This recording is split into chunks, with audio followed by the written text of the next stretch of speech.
Hey everybody, it's Rob from Flailthroughs. This is still Gundam Side Stories, and we are back with the second episode of the Lost War Chronicles Zeon chapter. I have no idea what's going on, or any... I don't know any of these characters. I don't know basically anything. I didn't get a chance to mention it Friday, or I didn't think to. Mobile Suit Gundam Lost War Chronicles was the first of the side story Gundam games for the PS2, I believe. It never came out in the US. It was one of many Gundam games to never come out in the US. But actually, we got more than we didn't, which is pretty nice.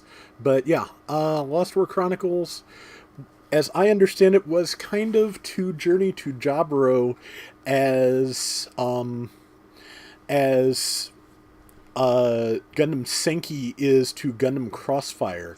It was built on the same engine, more or less, but was a definite refinement and upgrade. Looks like we're going after a big tray. Okay. That will definitely... Yep, destroy a big tray. That will definitely be... that will definitely be Gursky's job, because... Yeah, dude's got the... got the Magella top. He gets to handle that for us. But I do like the sustained fire specials. They're pretty great. But yeah, so that's not one I ever played. I've heard good things about it. I think some of the manga actually made it over here back when, Tokyo Pop was publishing things willy-nilly. But I can't be certain on that. That I may be misremembering. But yeah, the game never made it over. There's a few games for the PS2 that didn't make it over. They skipped Gundam Aeug versus Titans and went straight to Gundam versus Zeta Gundam. Not a huge number of differences, but there's a fair number. It's basically the difference between Street Fighter II Champion Edition and Street Fighter II Turbo. Yep, that's a big tray, alright. And Type 61 tanks, which we should be shooting because we are Zeon. So, just to remind myself. But, also, yeah, other than Lost War Chronicles, the only other thing I can think of that we didn't get, well, two others. 1 Year War, which was the very first Bandai Namco co-production, and also the Gundam Seed Omni versus Zaft series. 2 Plus was really excellent. I think I've said before, but I really enjoyed that. It was the first game that added the modern boost to Gundam Versus, but it had not gone, completely. Oh wow, Red 2's already down. I'm pretty sure that's Gursky, so I'm gonna need to. I may as well thin out the ranks while I wait for him to be back up, because I'm pretty sure I'm gonna want his help on that big tray. I think once I've got some of these tanks down, though, I need to... Ow! My whole team is down. Time to be careful. But yeah, Omni vs. F2 Plus added, a lot of the features that you think of with the modern Gundam Versus games. Chargeable super weapons. Oh boy. Chargeable super weapons. The Blast Strike Gundam was great for those. Or Blast Impulse Gundam, excuse me. Well, I'm Red 2. I've got 2 levels of super, so as soon as I've got a clear shot, which should be as soon as these tanks are done. Oh, man. Okay, we're doing this again. Okay, so the absolute first thing we need to do is get the main guns on that big tray. Otherwise, it's going to murder us. But yeah, Blast Impulse Gundam was really good. Sword Impulse Gundam was good too. But yeah, Omni vs. F2 Plus, good game. Enjoyed it.